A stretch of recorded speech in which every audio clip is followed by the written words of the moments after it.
you have different types of hydraulic coefficient. So in that we have three different hydraulic coefficients.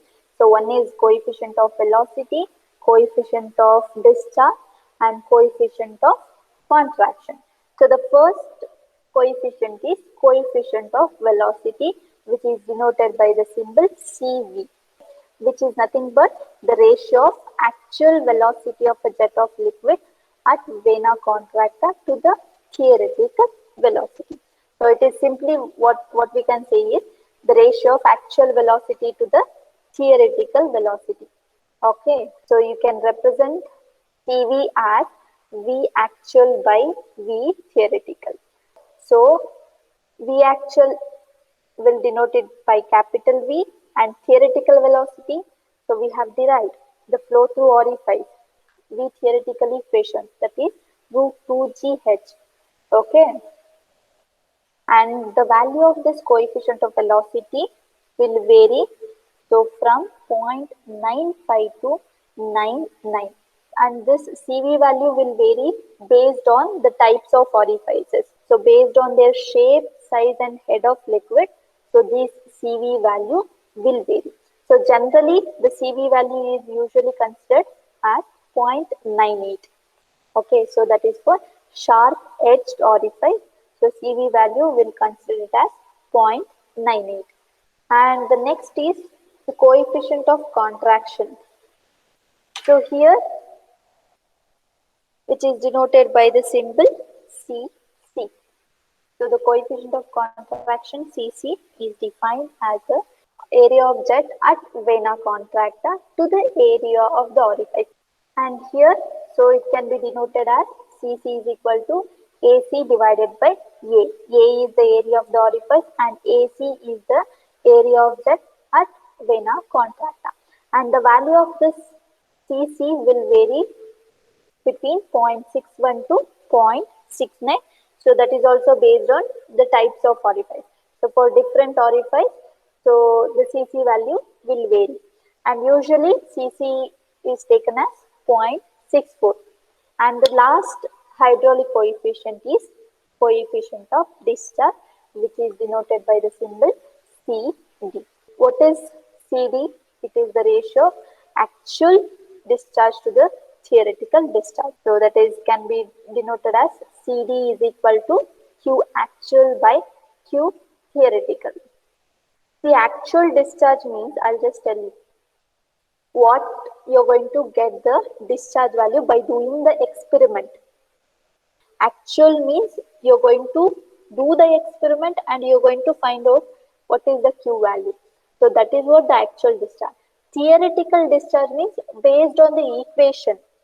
For example, whatever the equation you are going to derive it here, for whether it may be Venturi meter or orifice meter, Q theoretical.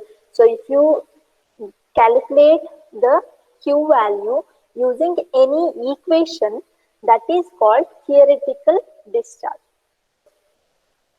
So what is the actual discharge?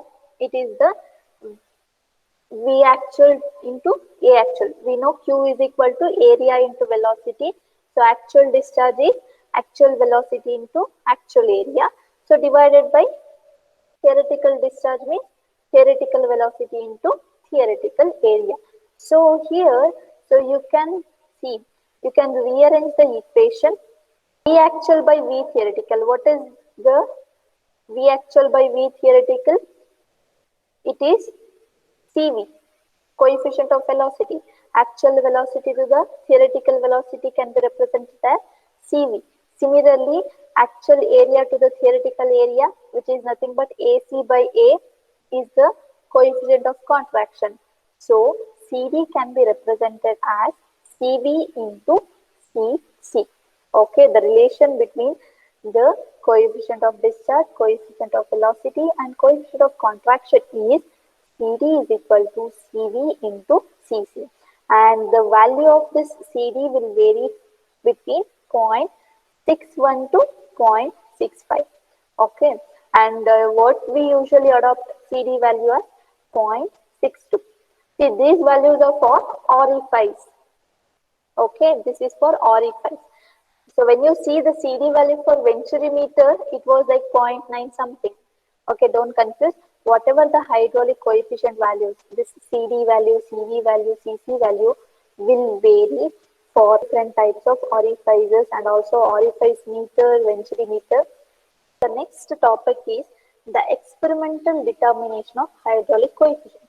So how you are going to determine this CD value, CC value, CV value? So by doing an experiment. So that is the experimental determination of hydraulic coefficient. So the first one is the determination of coefficient of discharge. So first we'll determine what is the CD through the experiment. So for that, we can see the figure. You can see here we have a tank, so which is filled with the water or any liquid, or here it is in water. So we have a tank where we have provided a orifice. You can see here the side of the tank is provided with a small opening. Means so there we have fitted a orifice. So a tank with an orifice we have considered, and the water, we have supplied a water to this tank, and the head of water inside the tank is H, that is capital letter H. And what is the main thing is here we have to maintain this H as a constant. It should not vary. For example, consider this capital H as 50 meters of water. Then throughout the experiment, the H value should be 50 meters.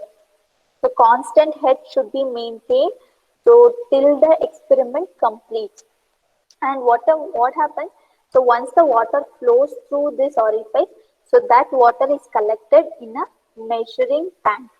So you have a measuring tank to collect the water flows through the orifice for a known time. For example, see how I'll just tell you how we are going to do the experiment in the lab. First, you're going to fill the water inside the tank. So that is H of water for a 50 meter or 60 meter, some head. And after that, what you are going to do, you are going to open this orifice. Water will continuously flow through this orifice and it will collect in the measuring tank. So here you can see in the figure, you can see the section CC, you know, the section CC is the section vena contracta where the jet, whatever the water which is flow through the orifice, it is called as jet of water. So where the area of jet is minimum, that is called section CC or vena contracta. And here you have 2 points. We are going to select 2 points here. We are going to measure x and y distances, both horizontal distance and vertical distance. So by selecting any point P, you can see here what happens. So once the water flows through this orifice, it will diverge. Yes, right? So what happening? The water, you can see the direction of the flow of water. So you have to select any point where the water gets diverged. Okay, so here, so you can see point P. So we have to select any point, and for that particular point, you have to measure what is x distance and what is y distance. In the experimental setup, so the scale will be provided, the vernier scale will be provided.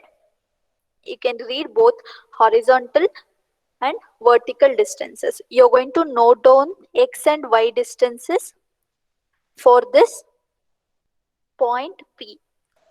And after that, what you are going to do? So for the same setup, so water is going to collect in the measuring tank. You're going to note down a known head of water for a particular time. For example, to collect 10 centimeter of water. Usually in the lab, what we are going to do is for a 10 centimeter head of water to collect in a measuring tank, what is the time required? Using a stop clock, we are going to note down the time required for a measuring tank to collect 10 centimeter of water. So using that x, y and t value, we are going to calculate the actual discharge. So as I told, you have to note down the height of water, so which is collected in the measuring tank. So for a known time, so the height of water in the measuring tank is noted down. So after that, what you're going to do is you're going to calculate the actual discharge. So using the equation, that is Q is equal to area of that measuring tank into the height of water in the measuring tank divided by time. So you know the Q equation, the discharge equation. Q is equal to area into velocity, right? And velocity is distance divided by time taken. See, the actual discharge, how you're going to measure is, so you're going to note down whatever the time you're going to note down here using that time and the height in the measuring tank. You're measuring the actual discharge. So that is Q is equal to area into velocity. Velocity is distance divided by time. So here distance is the height of water collected in the measuring tank. You'll be knowing the measuring tank area.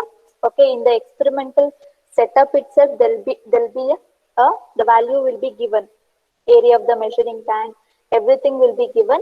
So you have to note down the area of the measuring tank and also height of the measuring tank, and time you're going to note down using the stop clock.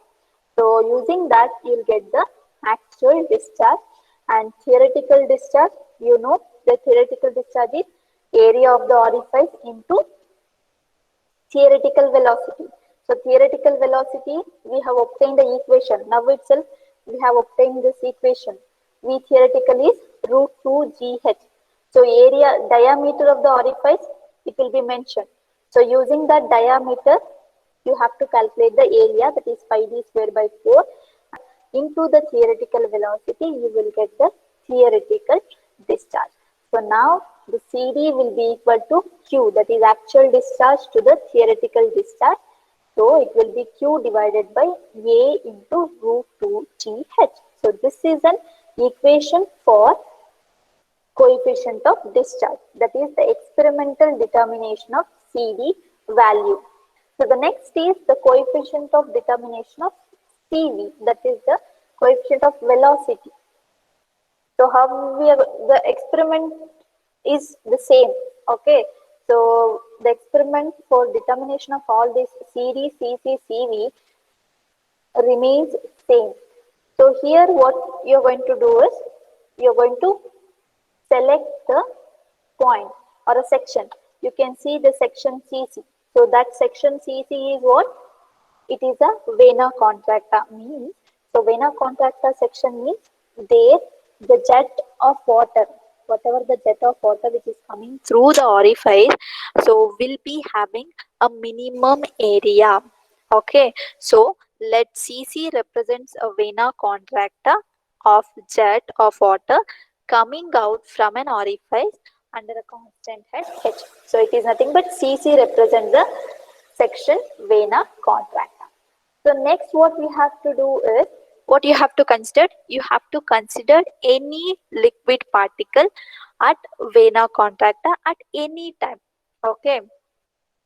So means the time may be anything. So you just need to select a one particle at any time. So what happens? For example, you can see here a point at section CC. Okay, so this is a particle what we have selected. So at section CC, at any time, it may be 5 seconds or anything, or for example, considered it is a, the point what we have selected at section CC is at 0 minute, 0 time. Or after some time, for example, after 1 minute or after uh, 5 seconds, so what happens, this particle will move to a position, that is new position, that is P. Here we have named the position of a particle as P. So after certain time, okay, the particle takes a position P along a jet in a time T. So after some time, what happens, the particle will travel for a certain distance, so that is to a point P. So what we have to do is, so here, so what are these x and y represents? X is the horizontal distance of a particle at point P. See, for example, at time means at 5 seconds. So what is the horizontal distance the particle has been traveled? X is the horizontal distance traveled by a particle from CC to So similarly, y represent the vertical distance of this particle at point PP. So from CC. Okay. So and the v is the actual velocity of a jet at Vena contractor. Will consider actual velocity as v, capital letter V, at section Vena contractor. So we know what is the velocity. Velocity is a distance divided by time. Okay, so that is the general definition what we know. Velocity is distance divided by time taken. So here the distance, what is the distance? It is the horizontal distance, that is x. So distance traveled by the particle is x, and time what we have considered, it is a time t. So v is equal to x divided by t. So this is the actual velocity. Okay, so after that if you rearrange this equation for an horizontal distance, so x will be equal to v into t, and t will be equal to x divided by t. So we have just rearranged this equation, that's the general equation. So the next is y. What is y? Y is denoted by half g t square. Now what you have to do is, so y is given by half g into t square. So what is this t in terms of x? See here, t is what? X divided by v.